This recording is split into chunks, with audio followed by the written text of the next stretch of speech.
집을 나서기 전에 액세서리를 하나 빼라. 패션의 기본을 얘기할 때면 빠지지 않는 코코 샤넬의 조언입니다. 작가 생텍쥐베리는 완벽한 글쓰기란 더 이상 보탤 게 없을 때가 아니라 더 이상 뺄 것이 없을 때라며 단출한 글쓰기를 강조했는데요. 완벽해지기 위해선 하나에서부터 10까지 꼼꼼히 채워야 할 것 같지만 실은 불필요한 걸 제거하고 핵심만 남겨놓아야 한다고 충고하고 있죠. 그 배경에는 반복맹이라는 신경학적 현상도 한몫을 한답니다.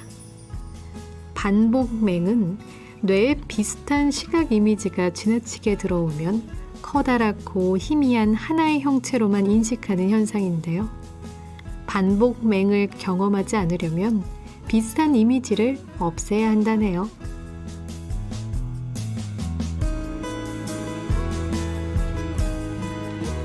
패션이든 글쓰기든 곁가지를 자르고 간결해지는 게 필요하다면 마음 쓸 때가 많은 5월에도 적당히 적용시켜보면 좋겠죠. 집을 나서기 전에 액세서리를 빼면서 패션을 완성한 코코 샤넬처럼 하고 싶고 해보고 싶은 일의 목록에서 하나쯤은 지워봐도 보고요.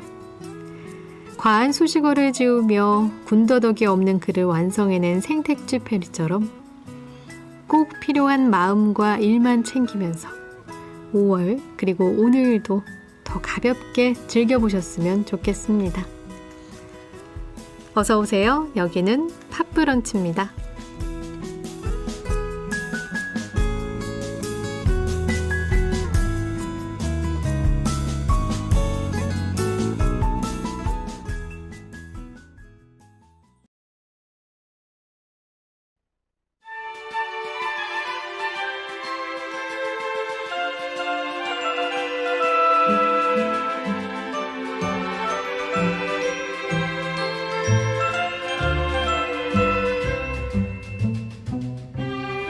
영화와 음악은 때려야 뗄 수 없는 관계죠. 영화의 음악이 더해졌을 때 영상의 힘은 더 커지고 한 곡의 음악으로 영화 전체를 상상하게 되기도 하는데요.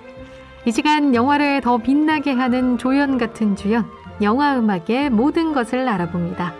영화 음악 이런 노래 저런 이야기, 모건대학교 작곡가 박민지 교수님과 함께합니다. 안녕하세요. 네, 안녕하세요. 네, 오늘은 애니메이션 소울을 준비하셨다고 했는데요. 저도 참 재밌게 봤어서 딱 제목 듣자마자 감동이 막 떠올랐어요. 그때의 감동. 역시 믿고 보는 픽사 애니메이션이라 할 정도로 참 우리나라에서도 큰 사랑을 받았는데요. 맞아요. 보지 않으신 분들을 위해서 좀 간략한 내용 소개해 주시죠. 그럴게요. 네, 저도 픽사와 디즈니는 꼭 빼놓지 않고 보려고 하는 영화인데요. 줄거리를 잠깐 소개해드리면요. 영화 소울은 뉴욕의 한 중학교 음악 선생님으로 등장하는 조 가드너가 주인공입니다. 네. 꿈에 그리던 유명 재즈 밴드에서 연주하게 된 날 불의의 사고로 영혼이 되어서 태어나기 전 세상으로 되돌아가게 되죠. 거기서 또 다른 영혼 22를 만나게 되고요. 조는 다시 지구로 돌아오기 위해서 고군분투하게 됩니다. 그곳에 머무르는 어린 영혼들은 스파크, 즉 꿈에 대한 열정이죠. 이것이 생겨야 지구로 갈 수 있는데요. 조 가드너는 영혼 22의 멘토 역할을 잘 수행해야 어떻게든 환생할 수 있는 기회를 엿보게 되는 거죠. 네. 영화를 만든 피터 닥터 감독은요. 이 영화를 통해 내가 누구인지 알고 내 열정을 찾아가게 하는 영화라고 설명하고 있습니다. 그만큼 아이보다는 어른들이 한 번쯤 꼭 봐야 하는 영화이지 않을까 싶네요. 네, 맞아요. 어쩌면 어른들이 더 큰 감동을 받을 수 있는 그런 영화인데요. 저는 처음에 예고편만 봤을 때는 이 영화 뮤지컬 애니메이션인가 싶었거든요. 저도 그랬었어요. 네, 마치 코코나 싱처럼 말이죠. 맞아요. 네. 물론 주인공이 뮤지션으로는 등장을 하지만요. 그동안 나왔었던 뮤지컬 애니메이션들과는 좀 다릅니다. 음악을 즐기며 볼 수 있다라는 거는 비슷하지만 또 이 음악은요. 미국과 영국 아카데미와 골든 글러브 등에서 많은 음악상을 받은 만큼 음악의 완성도도 높다고 할 수 있을 것 같습니다. 하지만 그 영화들처럼 음악이 영화의 스토리를 이끌어가고 있지는 않습니다. 언뜻 보면은 주인공의 음악 여정을 통해서 결국 꿈을 성취해가는 성공 스토리 같아 보이는데요. 소울은 결국 인생을 이야기하고 자신을 돌아보게 하는 어떤 철학적 메시지를 전달하기 위한 하나의 소재로서 음악을 활용한 거죠. 네, 맞습니다. 영화 소울에서는 음악이 소재로 사용되긴 했지만 그 자체의 매력이 충분히 있었던 것 같아요. 실제로 노래에 대한 찬사도 꽤 많았죠. 네, 이 영화에서 특히 귀가 즐거웠던 장면들은요. 재즈 피아니스트인 이 조가 연주하는 장면일 텐데요. 영화 시작부터 참 귀를 사로잡죠. 특히 임프로비제이션 할 때 점점 그 무아지경에 빠지고 있는 듯한 모습은요. 관객도 음악에 심취하게 만들어서 재즈만이 느낄 수 있는 소울을 물씬 느끼게 해주고 있습니다. 이런 연출이 가능했던 거는요. 세계적인 재즈 뮤지션 존 바티스트가 참여한 덕분인데요. 그는 음악을 한층 더 리얼하고 프로페셔널하게 끌어올렸다고 볼 수 있겠네요.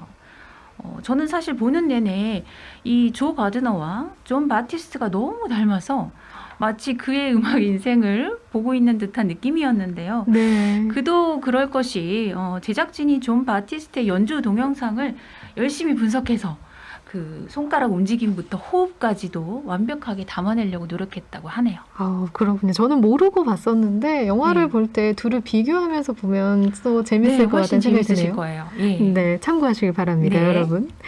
그럼 곡을 들어보도록 하겠습니다. 어떤 네. 곡부터 들어볼까요? 첫 곡은요. Bigger Than Us라는 곡을 들어볼 텐데요.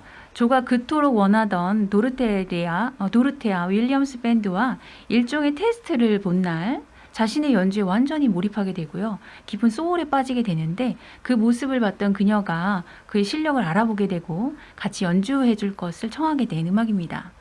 보통 재즈 뮤지션들은 연주 시에 땀을 흠뻑 흘리면서 연주를 하고 있지만 매우 희열을 느끼고 있다는 것을 볼 수 있는데요. 네. 그 모습은 청중도 재즈에 같이 빠져들게 하는 힘이 있는 것 같아요. 그래서 이 곡을 한번 들어보실게요. 네, 좋습니다. 그럼 소울 OST 중에 Bigger Than Us 함께 감상해 보시죠. 네, 애니메이션 소울 OST 중에서 Bigger Than Us 듣고 왔는데요. 그럼 이 곡을 포함한 다른 곡들도 존 바티스트가 맡은 건가요? 네, 존 바티스트가 OST 전곡을 맡은 건 아니고요. 그는 영화 속에서 뉴욕 배경이 나올 때, 그러니까 2승 세계죠. 2승 세계에서 재즈 음악만 담당을 했고요. 4, 5세계 또 태어나기 이전 세대는요. 몽롱한 사운드의 신스 사운드 기억나시죠? 네. 이 OST는 트렌트 리조너하고 아티쿠스 로스가 맡아서요. 이승과 저승의 어떤 멀고 먼 공간적 인지를 음악에서 확인시켜 주려고 했던 것 같습니다. 이때 음악은 사실 음악이라기보다는 거의 사운드에 가까운데요. 마치 음으로 무수히 많은 점을 찍고 표현하듯이 이렇게 음악을 만든 것이 큰 특징인데요. 음악적 용어로는 전묘주의 음악 기법이다라고 할 수 있겠습니다. 신인상주의 대표 화가죠. 조르주 쉐라의 전묘주의 화법에서 처음 파생된 기법이라고 할 수 있는데요. 네. 이렇게 음악의 장르나 스타일을 확연하게 차이를 둬서 음악만 들어도 쉽게 장면을 떠올리게 하는 것을 영화 음악의 기능 중에서 부르는 말이 있습니다. 시공간을 확인시키는 기능이다라고 하거든요. 바로 여기에 정확히 부합하고 있다는 것을 알 수 있겠네요. 네, 이 두 세계를 음악과 함께 대조하면서 보는 재미도 쏠쏠한 것 같아요. 맞아요. 뒷부분 피아노 솔로 부분이 바로 그 결정적 장면으로 볼 수 있겠죠? 그렇습니다. 또한 이 스토리의 흐름의 가장 결정적 사건이 되기도 하는데요.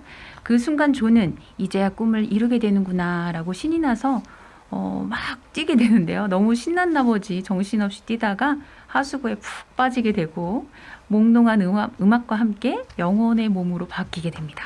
맞아요. 그 장면 보면서 제가 다 안타까웠는데요.